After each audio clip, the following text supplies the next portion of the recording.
نظر انداز کرنا سیکھیں، کچھ تفصیلات زندگی کو مختصر کر دیتی ہیں۔ اپنی خامیوں کا احساس ہی انسان کا کامیابی کی طرف پہلا قدم ہے۔ حضرت علی رضی اللہ نے فرمایا، کبھی کسی کے سامنے اپنی صفائی پیش نہ کرو، کیونکہ جسے تم پر یقین ہے اسے ضرورت نہیں، اور جسے تم پر یقین نہیں وہ مانے گا نہیں۔ اپنے ہاتھ سے کی ہوئی نیکی اور دوسرے سے سرزد ہونے والے گناہ کا تذکرہ کسی سے نہ کرو، یہ تمہارے کردار کا امتحان ہے۔ اپنے ظرف کے پیمانے کا حساب خود نہیں کیا جاتا، اسے آزمانے والے پر چھوڑ دو۔ مشورہ بہت سستا ہے، 1 سے مانگو 10 لوگ دیں گے، اور مدد مہنگی، 10 سے مانگو تو کوئی 1 دیتا ہے۔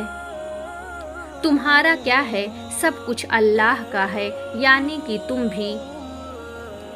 گھر کا صرف نام آسان ہے، گھر بستے بستے بڑا وقت لگ جاتا ہے، بہت سی باتوں پر صبر کرنا پڑتا ہے، بہت سی باتوں کو نظر انداز کرنا پڑتا ہے۔ صبر، تحمل، برداشت اور سمجھوتے گھر بسانے کے گر ہیں۔ اگر آرزوئیں گھوڑے بن جائیں تو ہر احمق شہسوار کہلائے گا۔ خوبیاں ڈھونڈنا بھی ایک خوبی ہے، اور عیب ڈھونڈنا بھی ایک عیب ہے۔ ہر انسان کو یہ فکر تو ہے کہ مرنے کے بعد میری اولاد کا کیا ہوگا، لیکن کسی کو یہ فکر نہیں کہ میرے مرنے کے بعد میرا کیا ہوگا۔ کچھ لوگ اتنا اچھا سبق سکھا دیتے ہیں کہ پھر ساری زندگی کسی اور سے کچھ سیکھنے کی طلب محسوس نہیں ہوتی۔ نفرت بھی بھلا کوئی کرنے کی چیز ہے؟ صبر کیجئے، رحم کیجئے، معاف کیجئے۔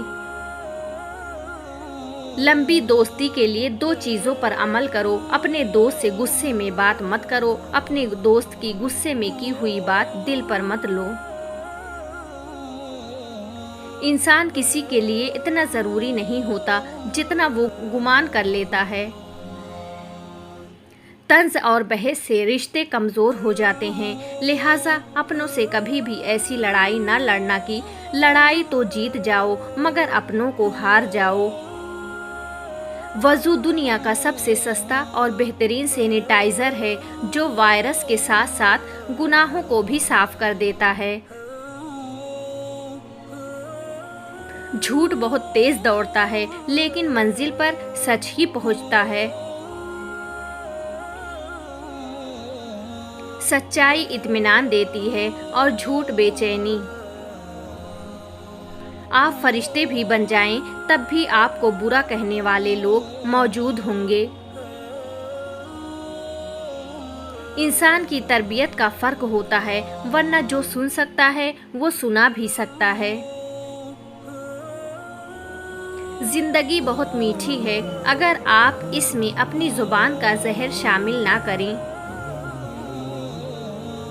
میں نے زندگی سے پوچھا کہ تو اتنا مشکل کیوں ہے؟ زندگی نے ہنس کر کہا، دنیا آسان چیزوں کی قدر نہیں کرتی۔ کس کس کو راضی کرو گے؟ بس ایک رب کو راضی کر لو، سارے مسئلے حل ہو جائیں گے۔ منافق لوگوں کی پہچان، یہ آپ کی خوشیوں میں سب سے آگے اور مصیبت میں سب سے پیچھے ہوں گے۔ 3 چیزیں انسان کو باکمال بنا دیتی ہیں: ٹھنڈا دماغ، میٹھی زبان، نرم دل۔ درود پاک پڑھا کرو، زندگی پریشانیوں، مصیبتوں اور مشکلات سے پاک ہو جائے گی۔ یا اللہ، تو سب جانتا ہے، سب کی مشکلات ختم فرما۔ حسن کی مثال تو محمد صلی اللہ علیہ وسلم ہے، لیکن محمد صلی اللہ علیہ وسلم کی مثال کوئی حسن نہیں۔ درود شریف وہ واحد عبادت ہے جسے قبول ہونا ہی ہوتا ہے۔ پلٹ کر جواب دینا بے شک غلط ہے، لیکن سنتے رہو گے تو لوگ بولنے کی تمیز بھول جاتے ہیں۔ سوال کر لینا بدگمان ہونے سے بہتر ہے۔ غم ہو یا خوشی،